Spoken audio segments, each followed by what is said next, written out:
Ada berita menarik yang saya dapatkan beberapa hari lalu. Pada Rakernas tanggal 25 sampai 27 Oktober kemarin, pengurus besar Nahdlatul Ulama merekomendasikan pemerintah untuk melarang paham Wahabi di Indonesia. Ini menarik sekali karena baru sekarang secara resmi NU meminta pemerintah untuk melarang penyebaran paham Wahabi. Paham berbahaya dalam agama Islam yang tidak diketahui oleh banyak orang awam yang beragama Islam. Sebenarnya apa sih Wahabi itu? Sini saya jelaskan dengan sangat sederhana. Wahabi adalah sebuah paham atau isme yang berawal dari Arab Saudi. Pada masa awal berdirinya kerajaan Saudi yang kemudian diberi nama Saudi Arabia, mereka menggunakan paham Wahabi sebagai ajaran utama negara mereka. Wahabi sendiri diambil dari nama Muhammad bin Abdul Wahab, seorang pelopor Islam garis keras yang punya tekad untuk memurnikan agama Islam sesuai dengan penafsirannya sendiri. Itulah kenapa Arab Saudi punya penafsiran agama yang sangat konservatif, puritan, dan cenderung keras dalam pelaksanaan paham itu.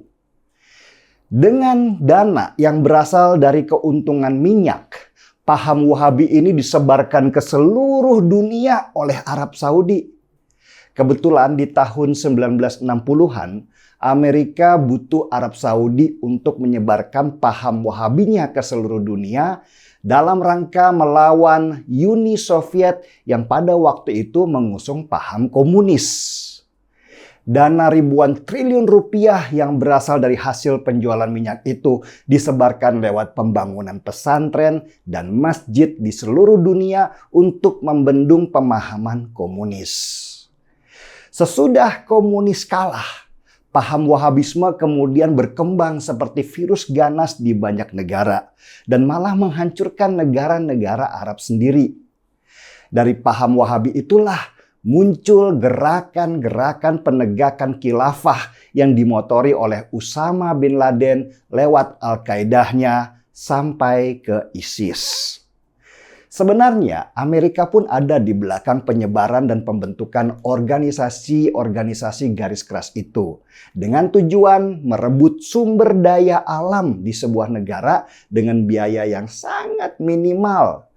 Cukup menggerakkan kelompok garis keras di negara tersebut untuk kemudian Amerika mendapat keuntungan dari penjualan senjata sampai transaksi minyak curian. Dan faham Wahabi ini memang muncul dari agama Islam. Tetapi paham itu bermula dari hasil pembelokan tafsir di kitab suci sesuai dengan kepentingan. Dan pembelokan tafsir itu disebarkan ke seluruh dunia supaya banyak umat Islam yang tersesat dan menjadi keras dalam mengamalkan agamanya. Sesudah mereka menjadi keras, kemudian dijadikan senjata untuk menghancurkan negara mereka sendiri lewat konsep jihad untuk membentuk negara Islam. Konsep inilah yang sangat berbahaya karena memunculkan terorisme di seluruh dunia yang sudah memakan banyak korban jiwa. Tapi dunia sekarang berubah. Arab Saudi sudah tidak bisa lagi mengandalkan minyak sebagai pendapatan utama mereka. Minyak semakin langka dan harganya pun sangat tidak stabil. Karena itu, ketika Muhammad bin Salman, sang putra mahkota, diangkat menjadi Menteri Pertahanan, dia pun mulai mereformasi Arab Saudi yang puritan menjadi lebih moderat. Muhammad bin Salman atau lebih dikenal dengan singkatan MBS itu lebih mengandalkan pariwisata daripada minyak sebagai sumber pendapatan utama negara mereka sekarang. Dia iri melihat negara-negara tetangga mereka seperti Kuwait, Dubai, Uni Emirat Arab yang tumbuh pesat ekonominya karena pariwisata. Sedangkan ekonomi di Saudi sendiri mandek karena paham Wahabi mengharamkan banyak hal sehingga tidak banyak orang yang mau berkunjung ke sana.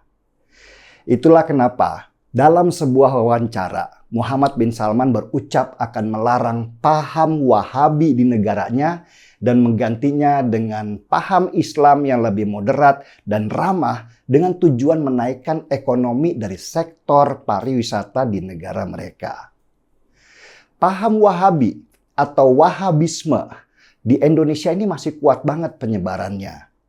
Itu karena pemerintah Indonesia sendiri yang terlalu liberal dalam hal penyebaran agama di Indonesia. Dan akhirnya di Indonesia berkembanglah pemahaman-pemahaman garis keras atas nama Islam yang memunculkan banyak organisasi di sini. Mulai dari DITI, NII, sampai HTI, dan FPI.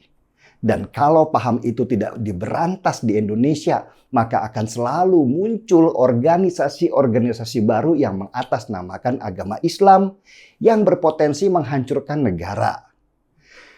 Langkah PBNU yang meminta pemerintah Indonesia untuk mengikuti jejak Arab Saudi dalam melarang pemahaman Wahabi di sini, itu sebuah langkah maju yang harus kita dukung dan kita apresiasi. Hanya masalahnya, bagaimana mendeteksi paham itu dan siapa saja orang yang sudah terkena paham itu menjadi PR tersendiri. Paham Wahabisme itu sendiri seperti virus. Dia meski diobati tidak akan sepenuhnya hilang dari badan dan punya potensi untuk tumbuh lagi dan bermutasi dengan nama baru. Tapi seperti kata orang tua dulu, lebih baik mencegah daripada mengobati. Setidaknya, kalau pemerintah nanti menyetujui saran PBNU untuk melarang pemahaman Wahabi di Indonesia, kita siap-siap saja menghadapi gonjang-ganjing karena jelas ada kelompok-kelompok yang akan melawan dan mereka akan didukung oleh para liberal yang menganggap bahwa semua paham layak untuk tumbuh di negara ini. Mereka nggak pernah belajar dari Afghanistan, di mana banyak orang terdidiknya menganggap bahwa Taliban yang berpaham Wahabi berhak untuk tumbuh dan berkembang di sana. Dan ketika Taliban akhirnya berkuasa, yang pertama mereka kejar dan hilangkan adalah para orang-orang terdidik itu. Karena musuh utama Wahabi adalah pendidikan. Paham Wahabi hanya tumbuh di kumpulan orang bodoh yang bisa dikuasai lewat dogma-dogma agama yang sudah dipelintir penafsirannya. Kita seruput dulu kopinya.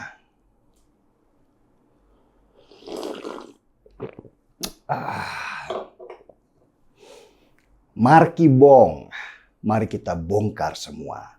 Saya Denny Siregar, kita di acara Timeline.